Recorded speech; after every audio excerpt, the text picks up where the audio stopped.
قرآن پاک کی ایک ایسی صورت کا شاندار وظیفہ کرائے کے مکان سے ہمیشہ کے لیے انشاءاللہ جان چھوٹ جائے گی، اور 1 مہینے کے اندر اندر انشاءاللہ اپنا ذاتی مکان مل جائے گا۔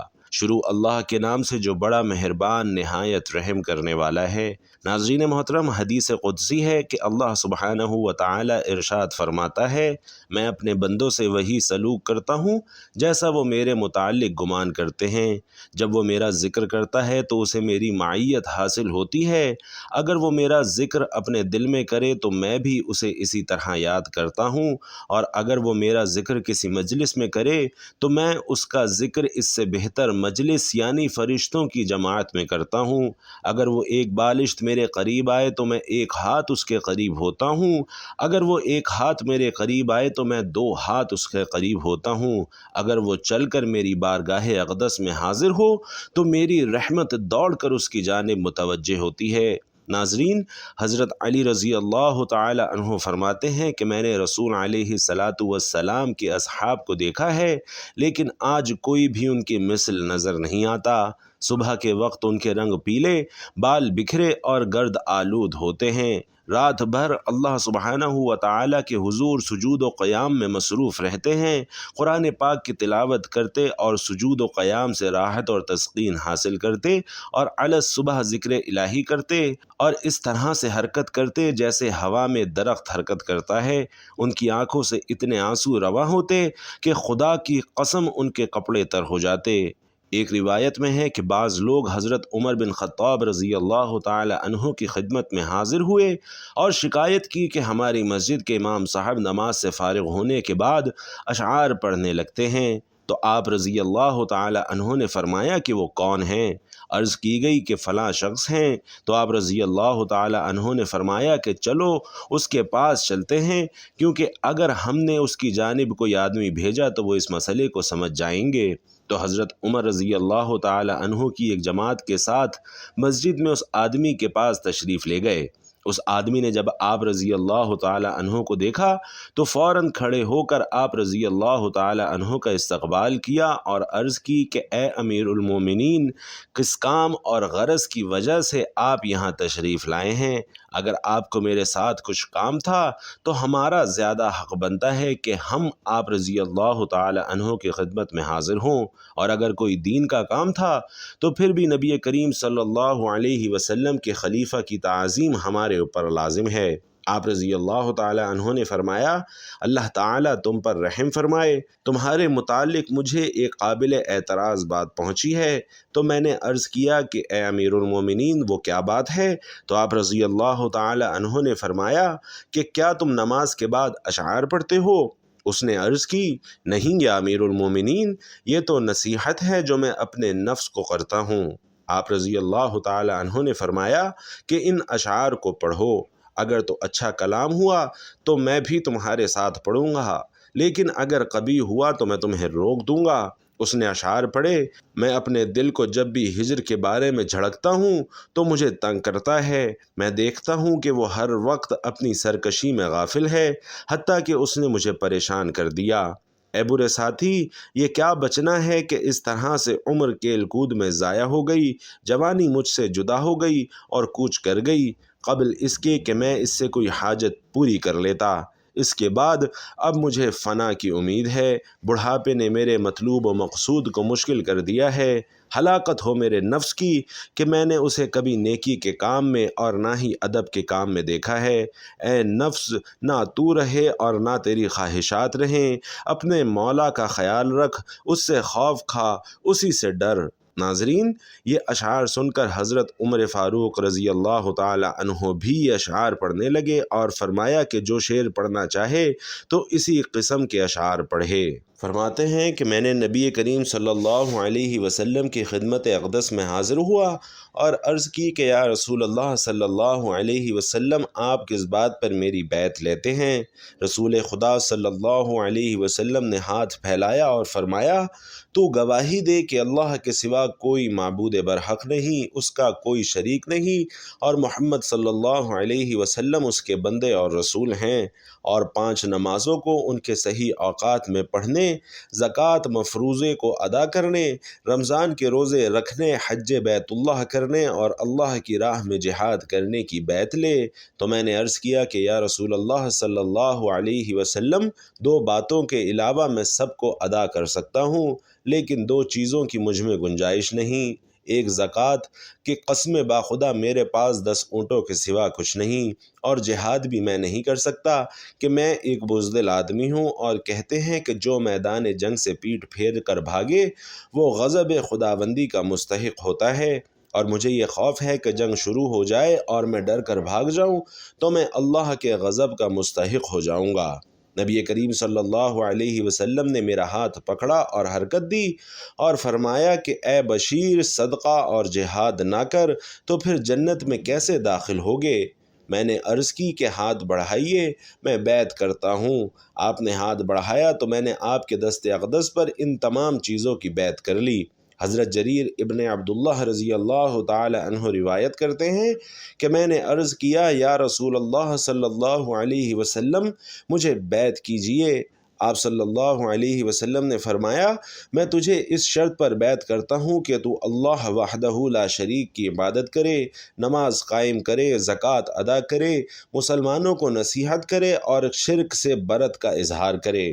حضرت عبداللہ بن عمر رضی اللہ تعالی عنہ سے روایت ہے کہ ہم جب بھی سماع اور اطاعت پر بیعت کرتے تو نبی کریم صلی اللہ علیہ وسلم ہمیں ارشاد فرماتے کہ میں ان چیزوں پر تم سے بیعت لیتا ہوں جن چیزوں کی تم طاقت رکھتے ہو۔ ناظرین، حدیث ابو داؤد میں ہے کہ حضرت ابو ذر رضی اللہ تعالی عنہ سے روایت ہے کہ میں نے نبی کریم صلی اللہ علیہ وسلم سے عرض کی کہ یا رسول اللہ صلی اللہ علیہ وسلم، کوئی شخص کسی قوم سے محبت رکھتا ہے لیکن ان جیسا عمل نہیں کر پاتا، تو آپ صلی اللہ علیہ وسلم نے فرمایا اے ابو ذر، تو ان کے ساتھ ہوگا جن سے تو محبت کرتا ہے۔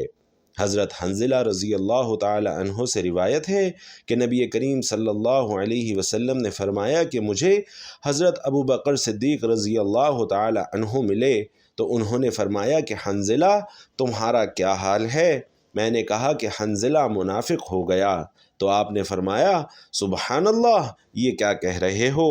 میں نے کہا کہ جب ہم رسول اللہ صلی اللہ علیہ وسلم کی خدمت میں حاضر ہوتے ہیں تو وہ جب جنت اور دوزخ کا ذکر کرتے ہیں تو ایسا لگتا ہے کہ ہم انہی آنکھوں سے دیکھ رہے ہیں، اور جب آپ صلی اللہ علیہ وسلم کی بارگاہ اقدس سے نکل کر اپنے گھروں کو جاتے ہیں اور اپنے اہل و عیال اور مال و جائیداد میں مصروف ہو جاتے ہیں تو یہ سب کچھ بھول جاتے ہیں۔ حضرت ابو بکر صدیق رضی اللہ تعالی عنہ نے فرمایا کہ اللہ کی قسم ہماری بھی یہی حالت ہے۔ حضرت حنظلہ رضی اللہ تعالی عنہ فرماتے ہیں کہ میں اور ابو بکر صدیق رضی اللہ تعالی عنہ وہاں سے چلے اور نبی رحمت صلی اللہ علیہ وسلم کی بارگاہ میں حاضر ہو گئے۔ میں نے عرض کی کہ یا رسول اللہ، حنظلہ منافق ہو گیا ہے، تو رسول اللہ صلی اللہ علیہ وسلم نے فرمایا وہ کیسے؟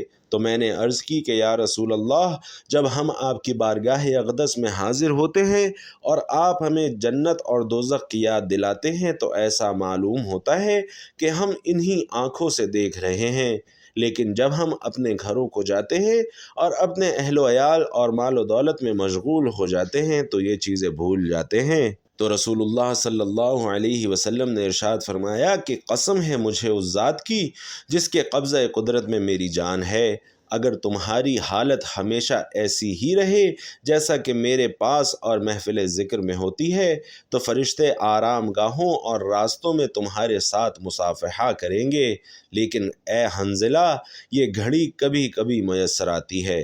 آپ صلی اللہ علیہ وسلم نے 3 مرتبہ یہی ارشاد فرمایا۔ حضرت ابو ہریرہ رضی اللہ تعالی عنہ سے روایت ہے کہ نبی کریم صلی اللہ علیہ وسلم نے ارشاد فرمایا کہ بے شک اللہ کے بعض فرشتے راستوں میں چکر لگاتے ہوئے اہل ذکر کو تلاش کرتے ہیں، اور جب کسی قوم کو اللہ کے ذکر میں پاتے ہیں تو ایک دوسرے کو ندا دیتے ہیں کہ اپنے مقصد کی طرف آؤ۔ فرمایا وہ فرشتے اس مجلس کو اپنے پروں کے ساتھ گھیر لیتے ہیں۔ پھر فرمایا ان کا رب ان سے پوچھتا ہے، حالانکہ وہ خوب جاننے والا ہے کہ میرے بندے کیا کہتے ہیں؟ فرشتے عرض کرتے ہیں کہ تیری عظمت اور بزرگی کا اظہار کرتے ہیں۔ اللہ سبحانہ و تعالی ارشاد فرماتا ہے کیا انہوں نے مجھے دیکھا ہے؟ فرشتے عرض کرتے ہیں نہیں، قسم با خدا انہوں نے آپ کو نہیں دیکھا۔ تو اللہ ارشاد فرماتا ہے اگر وہ مجھے دیکھ لیتے تو ان کی کیا حالت ہوتی؟ فرشتے عرض کرتے ہیں کہ اگر وہ آپ کو دیکھ لیتے تو اس سے بھی زیادہ آپ کی عبادت اور عظمت اور بزرگی کا اظہار فرماتے۔ پھر اللہ ارشاد فرماتا ہے کہ وہ مجھ سے کس چیز کا سوال کرتے ہیں؟ فرشتے عرض کرتے ہیں کہ وہ آپ سے جنت کا سوال کرتے ہیں۔ اللہ ارشاد فرماتا ہے کیا انہوں نے جنت کو دیکھا ہے؟ تو فرشتے عرض کرتے ہیں قسم با خدا انہوں نے جنت کو نہیں دیکھا۔ اللہ ارشاد فرماتا ہے کہ اگر وہ جنت کو دیکھ لیتے تو اس سے بھی زیادہ اس کے طالب اور رغبت رکھنے والے ہوتے۔ اللہ تعالیٰ پھر ارشاد فرماتا ہے کہ وہ کس چیز سے پناہ مانگتے ہیں؟ فرشتے عرض کرتے ہیں کہ جہنم کی آگ سے پناہ مانگتے ہیں۔ اللہ فرماتا ہے کہ کیا انہوں نے جہنم کو دیکھا ہے؟ تو فرشتے عرض کرتے ہیں کہ نہیں، با خدا انہوں نے جہنم کو نہیں دیکھا۔ تو اللہ ارشاد فرماتا ہے کہ اگر وہ دیکھ لیتے تو ان کی کیا حالت ہوتی؟ فرشتے عرض کرتے ہیں کہ اے اللہ اگر وہ اسے دیکھ لیتے تو اس سے بھی زیادہ اس سے بھاگتے اور خوف زدہ ہوتے۔ اللہ تعالیٰ ارشاد فرماتا ہے اے فرشتوں میں تمہیں گواہ بناتا ہوں کہ میں نے انہیں بخش دیا ہے۔ تو ایک فرشتہ اللہ کی بارگاہ میں عرض کرتا ہے اے پروردگار فلاں آدمی تو ان میں سے نہیں ہے کہ وہ تو اپنے کسی اور کام سے آیا تھا۔ تو اللہ ارشاد فرماتا ہے کہ ان اہل مجلس کا ہم نشین کبھی بدبخت نہیں ہو سکتا۔ سبحان اللہ۔ ناظرین، حضرت ابو موسیٰ اشعری رضی اللہ تعالی عنہ سے روایت ہے کہ نبی کریم صلی اللہ علیہ وسلم نے ارشاد فرمایا کہ بعض مسلمان قیامت کے دن پہاڑوں کی مثل گناہ لے کر آئیں گے تو اللہ ان کے گناہوں کو معاف فرما دے گا اور ان گناہوں کو یہود و نصارہ پر رکھ دے گا۔ حضرت عبداللہ ابن عمر رضی اللہ تعالی عنہ سے روایت ہے کہ میں نے نبی کریم صلی اللہ علیہ وسلم کو یہ فرماتے ہوئے سنا ہے کہ قیامت کے دن اللہ اپنے ایک بندے کو انتہائی زیب کرے گا اور اس سے اس کے گناہوں کا اقرار کروائے گا اور اسے کہے گا کہ کیا تم اپنے فلاں فلاں گناہ جانتے ہو؟ تو بندہ کہے گا جی یا رب العالمین۔ اللہ تعالیٰ فرمائے گا کہ میں نے دنیا میں تیرے گناہوں کی پردہ پوشی کی اور آج تیرے ان گناہوں کو معاف کرتا ہوں، اور پھر اس کو نیکیوں کا نامہ اعمال جاری کر دیا جائے گا۔ حضرت ابو امامہ رضی اللہ تعالی عنہ سے روایت ہے کہ ایک آدمی حضور اقدس صلی اللہ علیہ وسلم کی بارگاہ میں حاضر ہوا اور عرض کی کہ مجھے اس شخص کے بارے میں بتائیے جو اجر اور شہرت کے لیے جنگ میں شریک ہوا، کیا اسے ملے گا؟ تو رسول اللہ صلی اللہ علیہ وسلم نے فرمایا کہ اسے کچھ نہیں ملے گا۔ اس آدمی نے 3 بار اس بات کا اعادہ کیا تو آپ صلی اللہ علیہ وسلم نے فرمایا کہ اسے کچھ نہیں ملے گا، کیونکہ اللہ تعالیٰ اس عمل کو قبول کرتا ہے جو خالص اس کے لیے ہو اور جس سے اس کی رضا مقصود ہو۔ حضرت ابو ہریرہ رضی اللہ تعالی عنہ سے روایت ہے کہ رسول علیہ الصلاۃ والسلام نے فرمایا کہ اللہ تمہارے جسم اور صورتوں کو نہیں دیکھتا بلکہ تمہارے دلوں کی طرف دیکھتا ہے۔ اسی طرح حضرت شداد بن اوس رضی اللہ تعالی عنہ سے مروی ہے کہ انہوں نے نبی کریم صلی اللہ علیہ وسلم کو فرماتے ہوئے سنا کہ جس نے ریاکاری کے لیے روزہ رکھا تو وہ سمجھ لے کہ اس نے شرک کیا، اور جس نے ریاکاری کے لیے نماز پڑھی اس نے شرک کیا، اور جس نے ریاکاری کے لیے صدقہ کیا اس نے بھی شرک کیا۔ حضرت محمود بن لبید رضی اللہ تعالی عنہ سے روایت ہے کہ نبی کریم صلی اللہ علیہ وسلم ایک دن اپنے حجرہ انور سے باہر تشریف لائے اور فرمایا اے لوگو سرائر کے شرک سے بچو۔ صحابہ کرام نے عرض کی کہ سرائر کا شرک کیا ہے؟ تو آپ صلی اللہ علیہ وسلم نے فرمایا کہ آدمی نماز کے لیے کھڑا ہوتا ہے اور نماز کو خوبصورت انداز میں ادا کرنے کی کوشش کرتا ہے تاکہ وہ لوگوں کو دکھائے، اور یہی سرائر کا شرک ہے۔ ناظرین محترم، نبی کریم صلی اللہ علیہ وسلم کی تمام احادیث سے ثابت ہے کہ جو انسان اللہ کی رضا کی خاطر خالص نیت اور خلوص دل سے اللہ کی طرف رجوع کرتا ہے تو اللہ اس کی جانب رجوع فرماتا ہے، اور پھر اللہ فرشتوں سے دریافت فرماتا ہے کہ اس شخص کی کیا حاجت ہے تاکہ میں اسے پورا کر دوں۔ پھر فرشتے اللہ سبحانہ و تعالیٰ کے سامنے اس شخص کی حاجت کا تذکرہ کرتے ہیں، حالانکہ اللہ کی ذات فرشتوں سے خوب بہتر جانتی ہے کہ اس شخص کی کیا حاجت ہے۔ انسان جب بھی کوئی عمل کرتا ہے تو خالص اللہ کی رضا اور خوشنودی کے لیے ہی کرتا ہے، لیکن اگر وہ کسی دوسرے کو دکھانے کے لیے اپنا کوئی عمل کرے تو وہ عمل بھی شرک کے زمرے میں داخل ہو جاتا ہے۔ خالص اللہ کی رضا کے لیے جو بھی عمل کیا جاتا ہے تو وہ بارگاہ الہی میں مقبول ہوتا ہے۔ اللہ کی عبادت کی جائے، اسی سے دعائیں کی جائیں کہ دعا بھی اللہ کی عبادت ہے، اور اللہ کو یہ عبادت یعنی اس سے دعاؤں کا مانگا جانا بے حد پسند ہے۔ ناظرین محترم، اللہ کے نبی کریم صلی اللہ علیہ وسلم اور صحابہ کے طرز عمل سے ثابت ہے کہ انہیں جب بھی کوئی حاجت، جب بھی کوئی مشکل درپیش ہوتی تو وہ اللہ کی بارگاہ کا دروازہ کھٹکھٹاتے اور اپنی مراد پا لیتے۔ آج ہماری تمام مشکلات اور تمام پریشانیوں کا سبب یہی ہے کہ ہم اللہ کے در کو بھول کر دنیا کے پیچھے بھاگ رہے ہیں، اور یہ نہیں سمجھتے کہ دراصل یہ دنیا بھی اللہ کی قدرت کاملہ کا ہی ایک مظہر ہے۔ مثال کے طور پر ایک بار مجھ سے کسی نے سوال کیا کہ جب ہم جنت میں جائیں گے تو کیا وہاں بھی اسی دنیا کی طرح کاریں، بسیں، ہیلی کاپٹر اور ہوائی جہاز موجود ہوں گے، یا وہاں یہ سب سہولتیں ہمیں میسر نہ ہوں گی؟ تو میں نے عرض کیا کہ میں آپ سے ایک سوال پوچھوں گا، اور میرے سوال کے جواب میں ہی آپ کے سوال کا جواب شامل ہے۔ میں نے ان سے عرض کیا کہ بتائیے کہ کیا یہ ہوائی جہاز، بحری جہاز، زمین کی کھدائی کرنے والی بڑی بڑی مشینری، بڑے بڑے کارخانے اور بڑی سے بڑی سائنسی ایجادات اللہ کی قدرت سے ہی وجود میں آئی ہیں یا اللہ کی قدرت سے باہر ہیں؟ تو انہوں نے جواب دیا کہ بے شک یہ سب اللہ کی قدرت کاملہ سے ہی وجود میں آئی ہیں۔ تو میں نے عرض کیا کہ بے شک یہ تمام سائنسی ایجادات اللہ ہی کے فضل و کرم اور اس کی عطا کی گئی تعلیم سے ہی وجود میں آئی ہیں، اور اللہ نے قرآن میں یہ بھی فرمایا ہے کہ جنت میں جنتی لوگوں کے لیے ایسی ایسی چیزیں ہوں گی جو نہ کبھی کسی کان نے سنی، نہ کبھی کسی آنکھ نے دیکھی، اور نہ ہی کسی دل میں ان کا گمان بھی پیدا ہوا۔ بس ثابت ہوا کہ جنت میں اس جیسی سائنسی ایجادات ہی نہیں بلکہ اس سے بھی بہت عظیم اور عالی مرتبہ سائنسی ایجادات ہوں گی کہ جن کا گمان بھی کسی دماغ میں نہ گزرا ہوگا۔ ناظرین محترم، بحیثیت مسلمان ہماری جو بھی ضرورت اور حاجت ہو اسے اللہ کے سامنے ضرور پیش کریں، اور اپنی اس دنیاوی زندگی کو بھی پرسکون اور پرآسائش بنائیں، اور اخروی زندگی کے لیے بھی ہمیں پوری اور مکمل تیاری کرنی چاہیے۔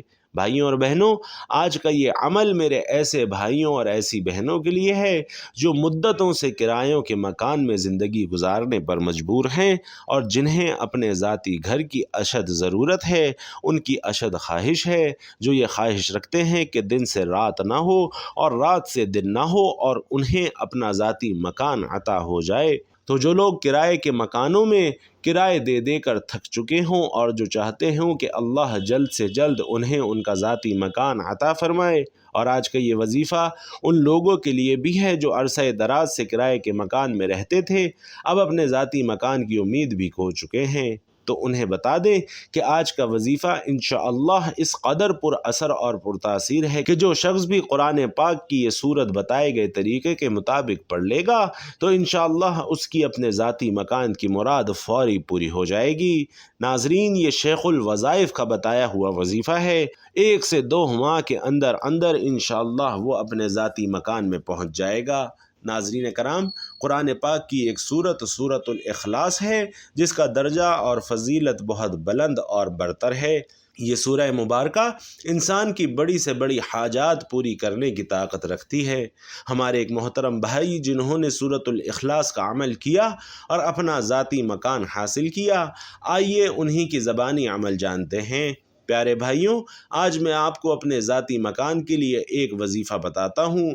ہم لوگ 45 سال کرائے پر گزرے، بس پھر ایک دن میں نے مکان کی نیت سے 1.25 لاکھ سورۃ الاخلاص کا وظیفہ شروع کیا، اور پھر میں نے وہی وظیفہ 3 بار پڑھا، اور خدا کی قسم مجھے نہیں پتہ اللہ عز و جل نے کیسے معجزہ کیا، اور اب الحمدللہ میں نے اپنا ذاتی گھر بنا لیا ہے۔ لیکن مجھے رب کعبہ کی قسم کہ 2 ماہ کے اندر اندر میرا یہ کام ہوا ہے، سوچا آپ لوگوں سے بھی شیئر کر دوں، کیا پتہ کسی کا بھلا ہو جائے، کیونکہ اس وقت کرایہ دار بہت پریشان ہیں۔ اور پڑھنا کیسے ہے؟ اول و آخر درود شریف پڑھیں، اور جتنے دنوں میں آپ آسانی سے پڑھ سکتے ہیں 1.25 لاکھ مرتبہ سورۃ الاخلاص پڑھیں۔ انشاءاللہ میرا ایمان ہے کہ اللہ تبارک و تعالی آپ کو اپنے ذاتی گھر سے ضرور نوازے گا۔ پہلے 1.25 لاکھ پورا کریں، اس کے بعد پھر 1.25 لاکھ پڑھیں، اس کے بعد پھر 1.25 لاکھ پڑھیں۔ میرا آزمودہ ہے، اللہ تعالیٰ آپ سب کو اپنے ذاتی مکان سے نوازے گا انشاءاللہ۔ اللہ تبارک و تعالی سے دعا ہے کہ نیکی کی بات کو سننے سمجھنے اور اس پر عمل کرنے کی طاقت اور توفیق ہم سب کو مرحمت فرمائے۔ میرا سنانا اور آپ کا سننا اپنی بارگاہ میں قبول و منظور فرمائے، آمین یا رب العالمین۔ ناظرین، آخر میں آپ سے درخواست ہے کہ کمنٹ باکس میں اللہ تعالیٰ کے 99 ناموں میں سے کوئی ایک نام لکھ کر ضرور شیئر کیجیے گا۔ اللہ تعالیٰ ہم سب کا حامی و ناصر ہو، آمین۔ السلام علیکم ورحمۃ اللہ۔